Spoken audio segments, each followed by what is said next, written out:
ஒரு முறை கைலாயத்தில் ஈசன் இல்லாத போது பார்வதி நீராட சென்றார். காவலுக்கு நந்தி கணத்தை நிற்க வைத்து சென்றார். அந்த சமயத்தில் சிவன் அங்கு வர உள்ளே செல்லும் என்றார். அவரை நந்தி தடுத்து பார்வதி தேவி நீராட செல்வதாகவும் யாரையும் உள்ளே அனுமதிக்காது என எனக்கு கட்டளையிட்டு காவலுக்கு வைத்து சென்றுள்ளார். அதனால் தாங்கள் உள்ளே செல்ல வேண்டாம் என கேட்டுக்கொண்டார். அதற்கு சிவன், பார்வதி தேவி என் துணைவி, அதனால் இந்த கட்டளை என்னை தடுக்காது என கூறி உள்ளே சென்றார். அங்கு அமர்ந்திருந்த பார்வதி தேவி சிவபெருமான் வருவதை பார்த்ததும் யாரையும் அனுமதிக்காதே என கூறியிருந்தேனே என்றார். அதற்கு சிவன், நந்தி என் சேவகன், அதோடு நான் உன் மணாளன் என்பதால் என்னை அவர் தடுக்கவில்லை என்றார். நந்தியின் செயலால் கோபமடைந்த பார்வதி தேவி அவர் செய்ததில் தவறில்லை என நினைத்தார்.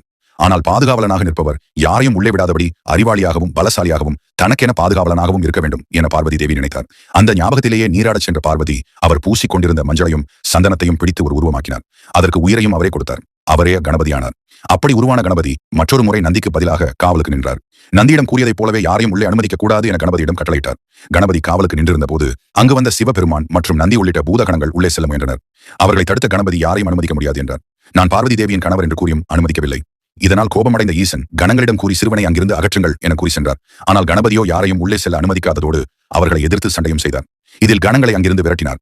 இதையறிந்த ஈசன் அங்கு வந்து தன் சூலாயுதத்தால் கணபதியின் தலையை கொய்தார். கணபதியின் சப்தத்தை கேட்டு அங்கு வந்த பார்வதி தேவி, ஈசனே, இந்த பிள்ளை நான் உருவாக்கி வந்தான், அவரை அநியாயமாக இப்படி கொண்டு விட்டீர்களே என்றார். அவருக்கு உயிர் அழியுங்கள் என கேட்டுக்கொண்டார். அதற்கு ஈசன், தேவி, அனைத்தையும் நான் அறிவேன். கணேசனுக்கு உயிர் அளிக்கும் பொருட்டு வடக்கில் தலை வைத்து படுத்திருக்கும் ஒரு பிள்ளையும் அவரின் தான் வேறொரு திசையை பார்த்து படுத்திருக்குமாறு இருக்கும். பிள்ளையின் தலையை எடுத்து வாருங்கள், அதை கணேசனுக்கு வைத்து உயிர் தரலாம் என பிரம்மதேவன் ஆலோசனை கூறினார். அப்படியே செய்ய கணங்களுக்கு உத்தரவிட்டார். கணங்கள் பல இடங்களில் தேடி அலைந்து ஒரு யானைக்குட்டியின் தலையை எடுத்து வந்தனர்.